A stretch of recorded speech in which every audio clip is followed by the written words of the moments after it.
अनन्या के लिए मुंबई शहर नया था। वो अपने काम के सिलसिले में मुंबई के एक पुराने अपार्टमेंट में रहने आई थी, फ्लैट नंबर 904, जो कि 9वीं मंजिल पर था। जैसे ही उसने उस बिल्डिंग में कदम रखा, उसे एक अजीब सा डर और गहरा अकेलापन महसूस हुआ। हवा में एक अजीब सी खामोशी थी जो उसके दिल में एक अनजानी बेचैनी पैदा कर रही थी। शुरुआत की रातें मुश्किल थीं। उसके बगल वाले फ्लैट 903 से हर रात खटखटाहट और फुसफुसाहट की धीमी लेकिन लगातार आवाजें आती थीं।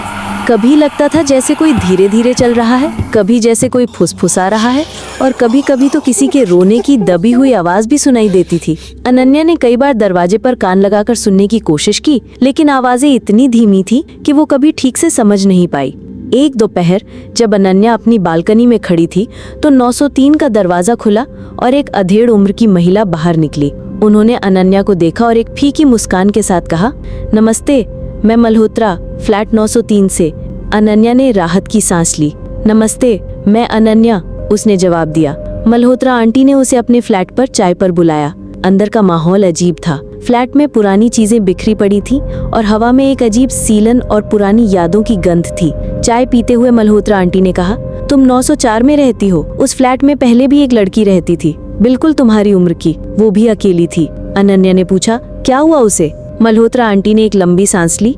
वो एक दिन अचानक गायब हो गई, किसी को पता नहीं चला कि कहाँ गई। अनन्या के मन में एक सिहरन दौड़ गई। धीरे धीरे 903 से आने वाली आवाजें और भी डरावनी लगने लगी। कभी कभी तो अनन्या को लगता था जैसे कोई उसका नाम फुसफुसा रहा है।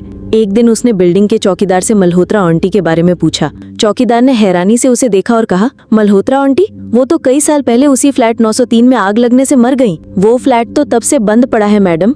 ये सुनकर अनन्या के पैरों तले जमीन खिसक गई।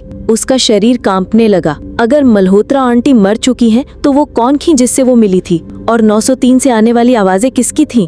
वो तुरंत अपने फ्लैट से बाहर निकली और 903 के दरवाजे की ओर भागी। उसका दिल जोरों से धड़क रहा था। जैसे ही वो दरवाजे के पास पहुंची, दरवाजा अपने आप धीरे से खुल गया।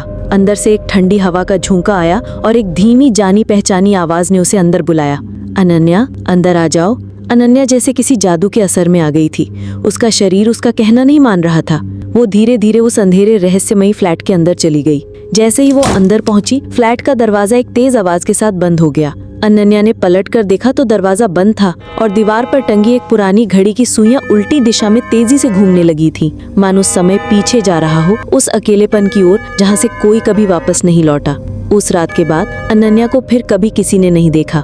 904 में फिर से एक नया अकेलापन छा गया था और 903 से आने वाली फुसफुसाहटें अब शायद किसी और को बुला रही थीं।